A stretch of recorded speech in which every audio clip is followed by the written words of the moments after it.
കാട്ടുതീയിൽ വെന്തുരുകുന്ന കാനഡയിൽ ഇന്ത്യൻ വിദ്യാർത്ഥികളുടെ പ്രതിഷേധ ജ്വാല എരിയുകയാണ്. കൊടുംചതിയിൽ ജീവിതം നഷ്ടമായ 700 വിദ്യാർത്ഥികളാണ് കഴിഞ്ഞ 9 ദിവസമായി മിസിസാഗയിലെ ടൊറന്റോ എയർപോർട്ടിനടുത്തായി രാപ്പകൽ പ്രതിഷേധ കനൽ ഊതിത്തെളിക്കുന്നത്. വ്യാജ അഡ്മിഷൻ ഓഫർ ലെറ്ററുകൾ കാരണം കാനഡയിൽ നിന്ന് നാടുകടത്തൽ നേരിടുന്ന ഇന്ത്യൻ വിദ്യാർത്ഥികളാണിവർ. തങ്ങളുടേതല്ലാത്ത തെറ്റിന് ഭാവി ഇരുളായ ഇവർ കനേഡിയൻ സർക്കാരിന്റെ കനിവ് തേടുകയാണ്. വളരെ പ്രതീക്ഷയോടെ ഭാവി ഭദ്രമാക്കാനാണ് ഈ വിദ്യാർത്ഥികൾ എല്ലാവരും കനേഡിയൻ മണ്ണിൽ കാലുകുത്തിയത്. പക്ഷേ തങ്ങൾക്ക് ലഭിച്ച വിദ്യാഭ്യാസ സ്ഥാപനത്തിന്റെ പ്രവേശന ലെറ്ററുകൾ വ്യാജമാണെന്ന് തിരിച്ചറിഞ്ഞപ്പോൾ ഇവരുടെ ഭാവി ഇരുളടഞ്ഞു.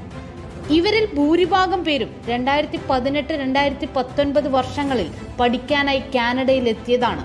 പലരും കോഴ്സ് പൂർത്തിയാക്കി കഴിഞ്ഞു. ചിലരാകട്ടെ വർക്ക്